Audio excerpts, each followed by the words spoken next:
નમસ્કાર વિદ્યાર્થી મિત્રો, જય સોમનાથ, જય દ્વારકાધીશ. આજના ચેપ્ટર ધોરણ 10નું ચેપ્ટર નંબર 1 રાસાયણિક પ્રક્રિયાઓ અને સમીકરણો. હવે જે વિદ્યાર્થી મિત્રો નવા આ ચેનલની અંદર જોડાયેલા છે એ બધાનું હાર્દિક સ્વાગત છે આપણી YouTube channel H2O science live ની અંદર.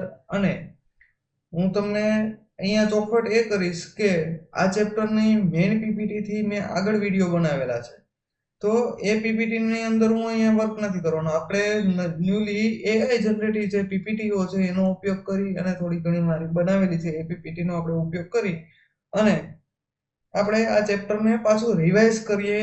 અને જો વધારે ડિટેલની અંદર જોવું હોય તો આગળ મેં વિડીયો બનાવેલો છે, આની અંદર પણ લગભગ બધા ટોપિક કવર કરી લઈશ. એટલે જે લોકો નવા જોડાયેલા છે એ બધા લાઈક શેર અને સબસ્ક્રાઇબ કરવાનું ભૂલતા નહીં.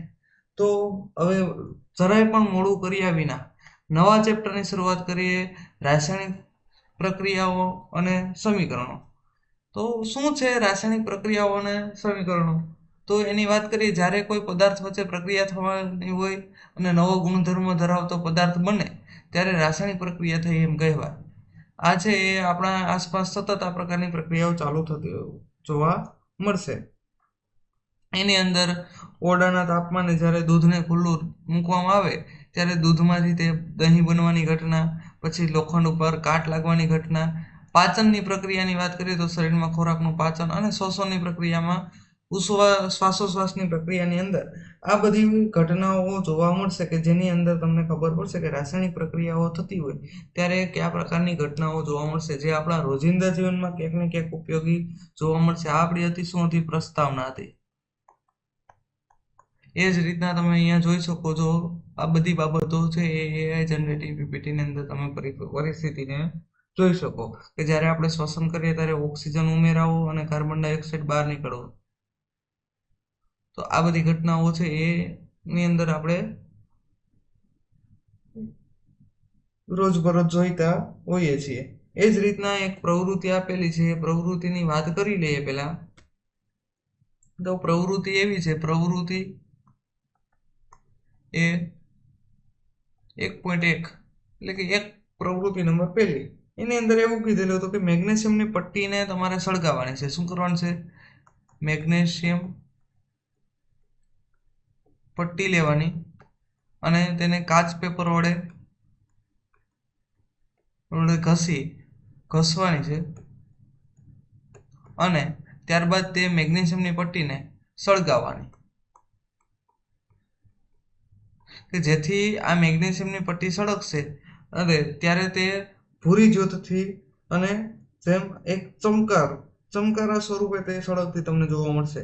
અને તેને સળગાવ્યા બાદ તેની જે રાખ છે એ રાખને તમારે એક વોચ ગ્લાસ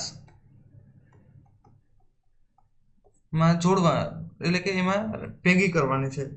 તો આ જે રાખ મળશે વોચ ગ્લાસની અંદર એ હશે, એ શું હશે? મેગ્નેશિયમના ઓક્સાઇડ. આ મેગ્નેશિયમના ઓક્સાઇડ તમને જોવા મળશે.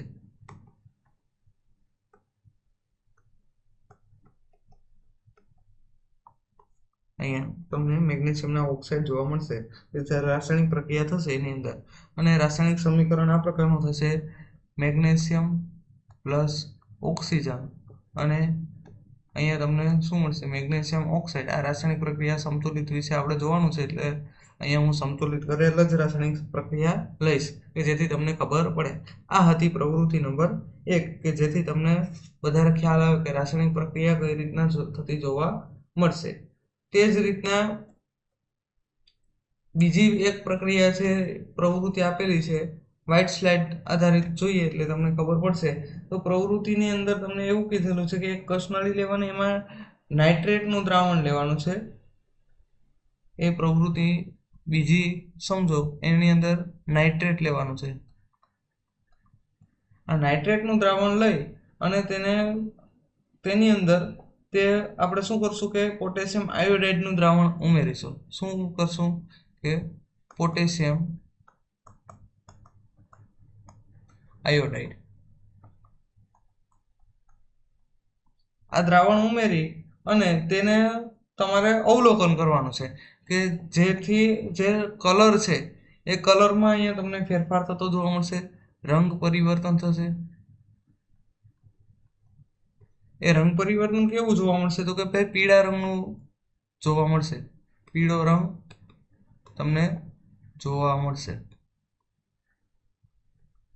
તો આવી પ્રક્રિયા કરશો એટલે તમને ખબર પડશે કે જે રાસાયણિક પ્રક્રિયા થાય એની અંદર એક ગુણધર્મ આવો પણ રંગ પરિવર્તનનો પણ જોવા મળશે.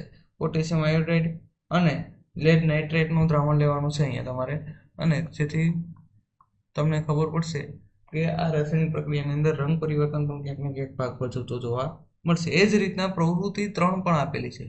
આ પ્રવૃત્તિ 3 ની અંદર પણ શું કીધેલું છે કે કોનિકલ ફ્લાસ્ક લેવાનો છે. તો તમારી બુકની અંદર આકૃતિમાં આપેલું છે. એ કોનિકલ ફ્લાસ્કની અંદર છે એ થોડાક છે એ ઝીંકના દાણા એડ કરી દેવાના છે. એની અંદર નાખી અને એમાં મંદ હાઇડ્રોક્લોરિક એસિડ, ઝીંકના દાણા નાખશો, પ્લસ તમે એમાં શું કરશો, હાઇડ્રોક્લોરિક એસિડ HCl ઉમેરશો, અને જે રાસાયણિક પ્રક્રિયા થશે અથવા HCl અથવા તો મંદ સલ્ફ્યુરિક એસિડ પણ હાલે, H2SO4 લઈ અને તમારે એની અંદર પ્રક્રિયા કરવાની છે ને જેમાં તમારે જોવાનું છે કે શું થતું જોવા મળશે. અને ફ્લાસ્ક છે, ફ્લાસ્ક હોય કે કસનાળી, જે ફ્લાસ્ક છે એની બહારની સપાટી, આ સપાટીનું તમારે અવલોકન કરવાનું છે, હાથ વડે સ્પર્શ કરવાનું છે. શું કરવાનું છે, સ્પર્શ કરવાનું છે. એટલે તમને ત્યાં શું જોવા મળશે કે ગરમી તમને જોવા મળશે. આ ગરમી છે એને શું કહેવાશે, ઉષ્મા ક્ષેપક પ્રક્રિયા. ગરમીના કારણે, કારણ કે તમને બહાર છે ફ્લાસ્ક ગરમ લાગતો જોવા મળશે. અહીંયા તમને રાસાયણિક પ્રક્રિયા પૂર્ણ કરીએ તો ZnCl મળશે પ્લસ H2 ગેસ મળશે. તો આ રીતના જે પ્રક્રિયા થશે એની અંદર તમને 2-3 વસ્તુ જોવા મળી. એક તો અવસ્થામાં ફેરફાર થાય, પછી રંગમાં પરિવર્તન આવે.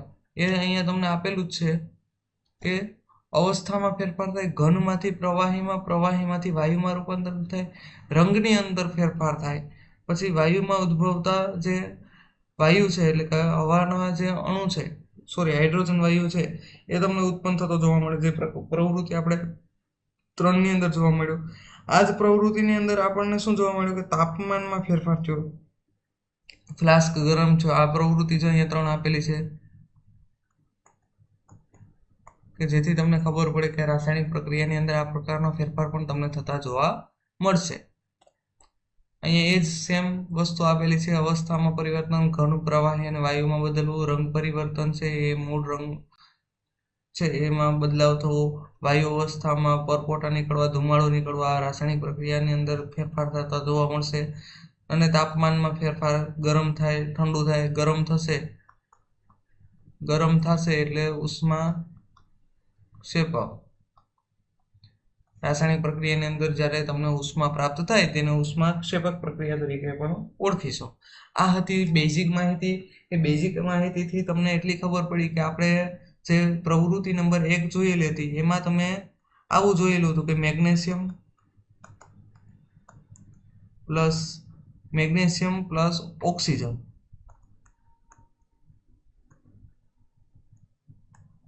ઓક્સિજન જે રાસાયણિક પ્રક્રિયા થશે એમાં મેગ્નેશિયમ ઓક્સાઇડ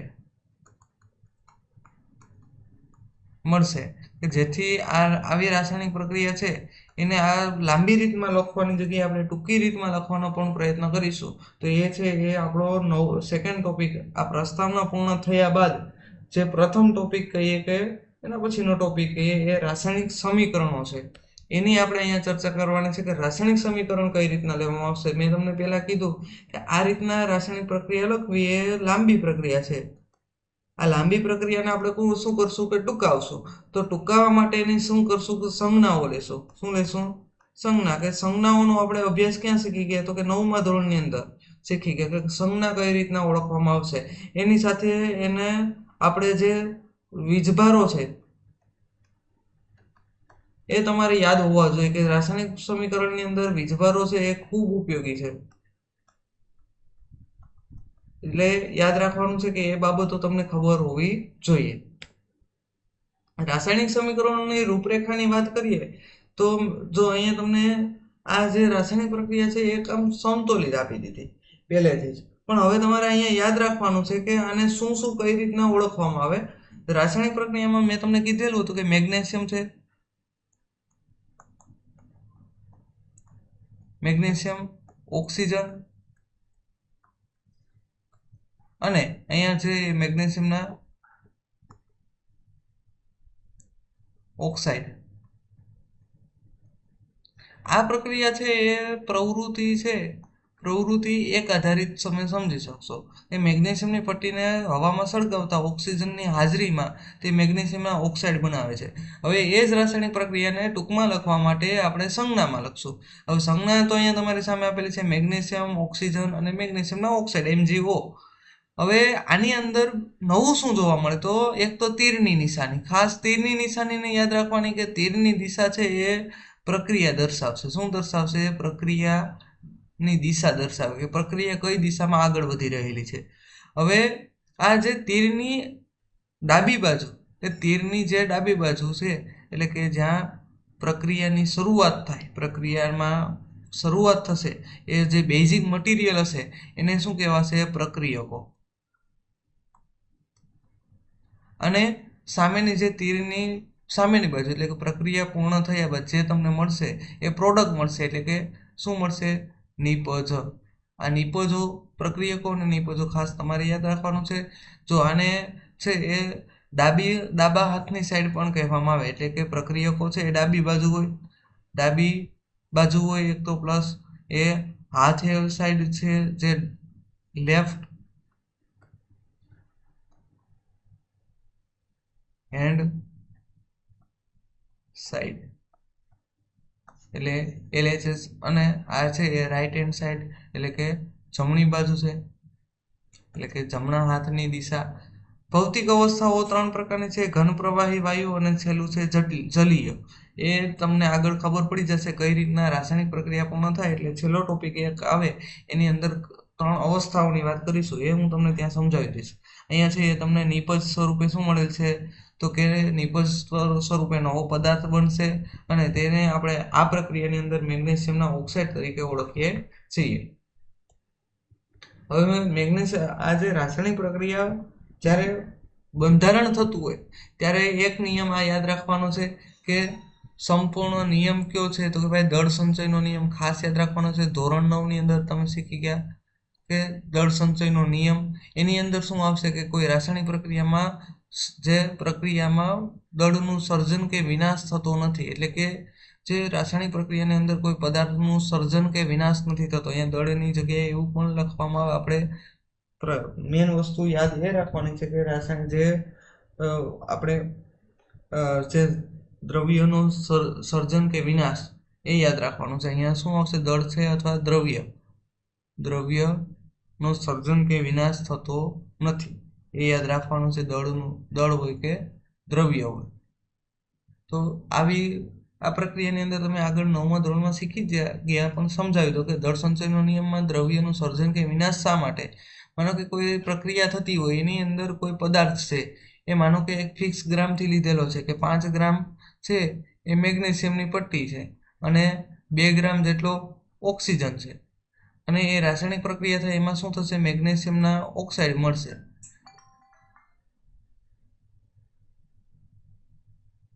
તો આ જ પ્રક્રિયાની અંદર શું થતું જોવા મળશે કે એની અંદર તમને 2 અને 5 એ રીતના 7 ગ્રામ જેટલો તમને શું મળશે? અહીંયા પ્રોડક્ટ મળશે, એટલે કે પ્રક્રિયક જેટલું લીધેલું છે એટલી જ તમને શું મળશે? નિપજ મળશે. તો આ યાદ રાખવાનું છે. પ્રક્રિયાની અંદર રાસાયણિક પ્રક્રિયા જ્યારે સંતુલિત કરવાની છે ત્યારે એના મૂળ બંધારણની અંદર કોઈ પણ જાતનો ફેરફાર આપણે કરવાનો નથી. જેટલા પ્રક્રિયકો છે એટલા જ નિપજ ત્યાં તમને હોય, એટલા માટે આપણે પ્રક્રિયાને સંતુલિત કરવી જરૂરી છે. રાસાયણિક પ્રક્રિયાની અંદર જે સંતુલિત કરવાનું છે એમાં દળ સંચયનો નિયમ, ખાસ દ્રવ્ય સંચયનો નિયમ અથવા દળ સંચયનો નિયમ ખૂબ જ ઉપયોગી જોવા મળશે. આ બાબત યાદ રાખવાની છે. હવે સંતુલિત કોને કહેવાય અને અસંતુલિત કોને કહેવાય? જો અહીંયા ઉદાહરણ આપેલું જ છે. જો આ છે અસંતુલિત છે, અહીંયા સંતુલિત માહિતી આપેલી છે. બંને બાજુ સરખા તત્વો છે એ હોવા જોઈએ પરમાણુઓ. જો અહીંયા એક ચાર્ટ આપેલો છે, ચાર્ટ છે એ શોર્ટ અને સ્વીટ આપેલો છે, એટલે એમાં કોઈ અઘરું નથી, પણ હું તમને ટૂંકમાં જ સમજાવવાનો છું, કારણ કે આ બાબત છે એ ઘણી વખત મેં આગળ રિપીટ કરેલી છે. જો રાસાયણિક પ્રક્રિયાઓ સંતુલિત કરવા માટેના સોપાનો છે એ ખૂબ ઉપયોગી છે. એની અંદર સૌથી પ્રથમ સોપાન છે એ આ પ્રથમ સોપાન આવશે.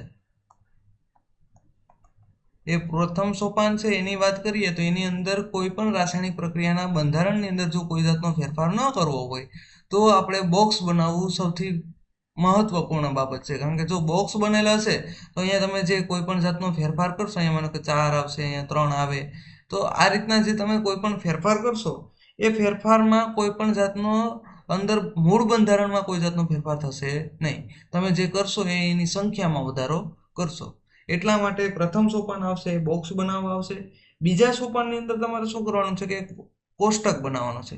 સોપાન છે, સોપાન 2, એની અંદર તમારે શું કરવાનું છે કે પરમાણુઓની ગણતરી કરવા માટે, પરમાણુઓની સંખ્યાની ગણતરી કરવા માટે તમારે શું બનાવવું પડશે? કોષ્ટક બનાવવું પડશે. અને આ રીતના કોષ્ટક બનાવી અને તમે તત્વોને તમે મેળવશો કે સૌથી વધારે તત્વો કયા છે ને એની સંખ્યા કોની વધારે છે ને કયા તત્વની સંખ્યા ઓછી છે પ્રક્રિયકો અને નિપજોમાં. એટલે તમને ખાસ ખ્યાલ આવશે કે ખબર પડશે કે હા, અહીંયા આ તત્વોને જો અહીંયા Fe છે તો એ સૌથી વધારે પ્રમાણમાં છે, એની સામે હાઇડ્રોજન છે એ સરખા છે, ઇક્વલ છે. તો ઓક્સિજન છે એ પણ ઓક્સિજન સૌથી વધારે છે આયન કરતા. તો પહેલા તમારે કયા તત્વોને સંતુલિત કરો એના માટે અહીંયા નિયમ આપેલો છે કે પહેલા તમે આ કોષ્ટક બનાવ્યું, પછી સોપાન નંબર 3 આવશે. એની અંદર તમારે એવો નિયમ છે કે તમારે સંતુલિત જ્યારે રાસાયણિક પ્રક્રિયા કરતા હોય ત્યારે સૌથી વધારે પરમાણુઓની સંખ્યા છે, એટલે કે ઓક્સિજન જેવો તત્વ છે એને પહેલા પસંદ તમારે કરવાનો આવે. જો આ તત્વને તમે પહેલા પસંદ કરશો એટલે તમે એને સંતુલિત કરશો. હવે સંતુલિત કરવા માટે કોષ્ટક પાછું બનાવવું પડશે. એમાં તમે એવું લખશો કે જે કોઈ માનો કે ઓક્સિજનની વાત કરો તો ઓક્સિજનના પરમાણુ એમાં શરૂઆતમાં અને સંતુલિત કર્યા બાદ, ત્યારબાદ પ્રક્રિયકો અને નિપજો બંને સાઈડ તમે લખશો. જો પ્રક્રિયકો તમારી સામે 1 છે, એ પ્રક્રિયકોમાં 1 ઓક્સિજન છે, નિપજોમાં 4 છે. તો હવે સંતુલિત કરવા માટે અહીંયા તમે શું કરશો? એને ગુણશો. કે કોના વડે ગુણશો? તો કે 4 વડે ગુણો એટલે શું થઈ જાય કે આ સંતુલિત થઈ જાય, 4 થઈ જાય.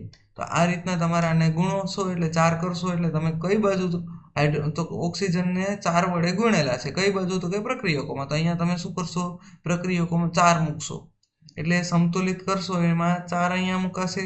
એ જ રીતના પછી તમે પાછું ગણતરી કરશો કે સોપાન 2 છે એ પાછું રિપીટ થશે કે એની અંદર માનો કે અહીંયા તમે છે 4 મૂકી દીધા તો અહીંયા તમારા 4 ઓક્સિજન થઈ ગયા, બંને છે 4 ઓક્સિજન થઈ ગયા, પણ અહીંયા હાઇડ્રોજનની પરમાણુની સંખ્યામાં પણ ફેરફાર થયો. તો એમાં શું તમારો ફેરફાર થયો? તો કે હાઇડ્રોજન છે એ તમારા 4 2 અને 8 થઈ ગયા. તો અહીંયા હાઇડ્રોજન છે એની અંદર પણ ફેરફાર થશે. અહીંયા 8 હાઇડ્રોજન થઈ ગયા, અહીંયા 2 છે. તો હવે એને સંતુલિત કરો. તો એને સંતુલિત કરવા માટે પાછું છે એ સોપાન 3 મુજબ તમે શું કરશો કે હાઇડ્રોજનના પરમાણુઓની સંખ્યા અને તેમાં શરૂઆતમાં અને સંતુલિત થયા બાદ એની નીચે લખશો, બાજુમાં લખશો પ્રક્રિયકો અને નિપજો. પ્રક્રિયકોમાં 8 છે, નિપજોમાં 2 છે. તો એનો 2 ને સંતુલિત કરવા માટે અહીંયા શું કરશો? 4 વડે ગુણી નાખશો. તો એ હાઇડ્રોજન તમે નિપજમાં જો સંતુલિત કરતા હોય તો અહીંયા તમારે હાઇડ્રોજન છે એ નિપજની અંદર સુધારો કરી અને 4 કરવા પડશે. આ રીતના તમે જોશો તો હાઇડ્રોજન અને ઓક્સિજન સંતુલિત થયા, પણ હવે આયન છે સંતુલિત નથી. તો આયન માટે પણ પાછું સોપાન 3 ને રિપીટ કરશો અને તમે શું બનાવશો? કોષ્ટક બનાવશો અને તેને તમે અહીંયા છે એ સંતુલિત કરવા માટે આયનના પરમાણુ એક બાજુ એવું લખશો કે આયનના પરમાણુ એમાં શરૂઆતમાં અને સંતુલિત થયા બાદ આ બંને ઘટનાઓ થાય અને અહીંયા આવશે શું આવશે? પ્રક્રિયકો અને એની બાજુમાં જ અહીંયા હું લખું નિપજો. પ્રક્રિયકોમાં સંખ્યા કેટલી છે? 1 છે, નિપજોમાં કેટલી છે? 3 છે. તો અહીંયા છે પ્રક્રિયકોની અંદર તમારે સંતુલિત કરવા માટે 3 વડે ગુણશો એટલે તમે રાસાયણિક પ્રક્રિયામાં છેલ્લે 3 વડે અહીંયા તમે ગુણશો એટલે તમને ખ્યાલ આવશે કે રાસાયણિક પ્રક્રિયા સંતુલિત થઈ કે નહીં. આ પ્રકારનું છેલ્લે સમીકરણ મળશે. આ સમીકરણની અંદર પાછું તમારે શું કરવાનું, 54/2 કોષ્ટક ઉઠાવવાનું, એ કોષ્ટકની અંદર મૂકવાના આ બધાને તત્વોને, અને પછી તમને ખબર પડશે કે અહીંયા રાસાયણિક પ્રક્રિયાની અંદર તમને સંતુલિત થયું કે નહીં. એટલે તમારી એક પરિસ્થિતિ એવી થઈ જશે કે અહીંયા તમે જોશો તો આયન છે કેટલા છે, 3 જોવા મળશે, હાઇડ્રોજન 8 જોવા મળશે, અને ઓક્સિજન પણ કેટલા જોવા મળશે, 4 જોવા મળશે. એ જ રીતના અહીંયા સંતુલિત થયા બાદ 4, 8 અને 3 આ બધા ઇક્વલ થઈ જશે. એટલે આ રીતના રાસાયણિક પ્રક્રિયાને સંતુલિત કરવામાં આવે. ખાસ યાદ રાખો, હું પહેલા કોષ્ટક બનાવવાના છે, પ્રથમ સોપાનની અંદર બોક્સ બનાવી નાખવાના, બીજા સોપાનની અંદર કોષ્ટક બનાવવાનું, આ પ્રકારનું કોષ્ટક આવશે એની અંદર. ત્યારબાદ ત્રીજા સોપાનની અંદર આ પ્રકારનું કોષ્ટક આવશે, એમાં જે તત્વ છે એના પરમાણુની સંખ્યા શરૂઆતમાં સંતુલિત થયા બાદ, પછી પ્રક્રિયકો અને નિપજો બંને બાજુના કોષ્ટકની અંદર આવશે, બોક્સની અંદર આવશે. સંતુલિત કરવાનું છે, અને છેલ્લે રાસાયણિક પ્રક્રિયા સંતુલિત થયા બાદ એક વસ્તુ ઘટે કે એમાં ભૌતિક સ્થિતિઓ, ભૌતિક અવસ્થાઓ દર્શાવવાની છે. એ અવસ્થાઓ છે એ અહીંયા દર્શાવેલી છે, સોલિડ, ગેસ, સોલિડ, ગેસ. તો ભૌતિક અવસ્થાઓ કેટલા પ્રકારની હોય એ શોર્ટ એન્ડ સ્વીટમાં હું તમને સમજાવું. તો ભૌતિક અવસ્થાઓ 4 પ્રકારની તમને જોવા મળશે.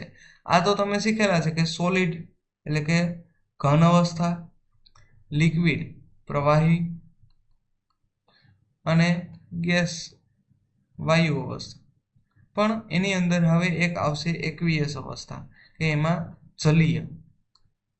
આ જલીય શું છે કે કોઈ પણ છે તત્વ છે એને પાણીની અંદર ઓગાળી નાખવામાં આવે. તો આ પ્રકારની ઘટના છે એને શું કહેવામાં આવશે કે જે પ્રક્રિયક અથવા નિપજ છે પાણીમાં જો ઓગળેલો હોય તો આ પ્રકારનો પ્રક્રિયક કે નિપજને શું કહેવાશે, જલીય તરીકે ઓળખવામાં આવે છે, એક્વસ તરીકે ઓળખવામાં આવે. એને એક્યુ તરીકે પણ લખવામાં આવશે. આ હતું તમારું રાસાયણિક પ્રક્રિયાઓનું સંતુલિત રાસાયણિક પ્રક્રિયાઓ. હજી એકાદી 2 રાસાયણિક પ્રક્રિયાઓ જો તમારે બુક આધારિત મારે લખાવી હોય તો એક રાસાયણિક પ્રક્રિયા હું તમને લખાવી દઉં. એ રાસાયણિક પ્રક્રિયા છે કે વનસ્પતિની અંદર જ્યારે ગ્લુકોઝનું બંધારણ અને સૂર્યપ્રકાશની હાજરીમાં પ્રક્રિયા થાય એ લખું તો 6 કાર્બન ડાયોક્સાઇડના અણુઓ પ્લસ 12 છે એ પાણીના અણુઓ, અને એ જ રીતે રાસાયણિક પ્રક્રિયા જ્યારે થશે એમાં સૂર્યપ્રકાશ અને ક્લોરોફિલ એની અંદર જોવા મળશે. અને નિપજોમાં આવશે એમાં ગ્લુકોઝ આવશે, C6H12O6 વત્તા એની અંદર ઓક્સિજન આવશે, 6 O2 ના અણુઓ અને 6 પાણીના અણુઓ ત્યાં તમને જોવા મળશે. હવે આની અંદર એક વસ્તુ નવી નોટિસ કરવામાં આવશે કે કોઈ પણ રાસાયણિક પ્રક્રિયા જ્યારે થતી હોય ત્યારે એની અંદર જો પ્રક્રિયાની અંદર કોઈ વ્યક્તિ કોઈ વસ્તુ ભાગ ન લેતું હોય પણ એ પ્રક્રિયામાં હાજર હોય પ્રક્રિયાના સમયે, એટલે કે તાપમાન, દબાણ અને ઉદ્દીપકો, આ પ્રકારના જે છે તાપમાન, દબાણ અને ઉદ્દીપકો, આ જ્યારે પ્રક્રિયાની અંદર હાજર હશે ત્યારે છે એને તીરની નિશાની ઉપર લખવામાં આવે. આ ખાસ યાદ રાખવાનું છે. આ એનું ઉદાહરણ માટે છે. અને અવસ્થાઓ દર્શાવવા માટે છે અહીંયા નીચે છે આ રીતના એક્વિયસ, પછી પાણી છે તો એ લિક્વિડ સ્વરૂપે હશે તો એ એલ તરીકે, પછી ગ્લુકોઝ છે પાણીમાં ઓગળેલો હશે એટલે એક્વિયસ સ્વરૂપે હશે, જ્યારે ઓક્સિજન પણ પાણીમાં ઓગળેલો હશે એ પણ એક્વિયસ સ્વરૂપે હશે, અને પાણી છે એ પોતે તો લિક્વિડ છે એટલે એલ સ્વરૂપે. આ રીતના રાસાયણિક પ્રક્રિયાઓ, એની ભૌતિક અવસ્થાઓ, બધી વસ્તુ તમારે નોટ કરવાની આવે. આ પ્રક્રિયાને હીટ એન્ડ ટ્રાયલ પદ્ધતિ તરીકે પણ ઓળખવામાં આવે છે. ખાસ યાદ રાખવાનું, હીટ એન્ડ અથવા ટ્રાયલ, જેની અંદર આપણે રાસાયણિક પ્રક્રિયા જ્યારે સંતુલિત કરીએ ત્યારે આપણે હિન્ટ લગાવીએ કે આની અંદર જો આવો ફેરફાર આપણે કરીએ તો રાસાયણિક પ્રક્રિયા સંતુલિત થશે કે નહીં થાય. પછી પાછું તમે ટ્રાય કરશો. એ જ રીતના પાછું રાસાયણિક પ્રક્રિયાને સંતુલિત કરવા માટે તમે શું કરશો, હિન્ટ લગાવશો કે અહીંયા આપણે જો આ રીતના ફેરફાર કરીએ તો શું સંતુલિત થઈ શકશે કે નહીં થાય. એટલા માટે આને હીટ એન્ડ ટ્રાયલ પદ્ધતિ તરીકે પણ ઓળખવામાં આવે છે. આ હતી તમારી રાસાયણિક પ્રક્રિયાઓ. બ્લુ પ્રશ્નો જો જોવા હોય તો વિડીયોની લિંક હું છેલ્લે એન્ડ પૂરો થશે ત્યારે તમને આપી દઈશ. તો જેથી તમે આનો ડિટેલ વિડીયો છે એ પણ તમે જોઈ શકશો. બાકી ચેનલની અંદર પણ વિડીયો અવેલેબલ છે, તો એમાં જોઈ લેવો. ત્યારબાદ છે રાસાયણિક પ્રક્રિયાઓનો પ્રકાર, એ નેક્સ્ટ વિડીયોની અંદર આપણે જોશું. તો લાઇક, શેર એન્ડ સબસ્ક્રાઇબ કરવાનું ભૂલતા નહીં. અહીંયા સુધી રાખું છું. અસ્તુ, જય હિન્દ.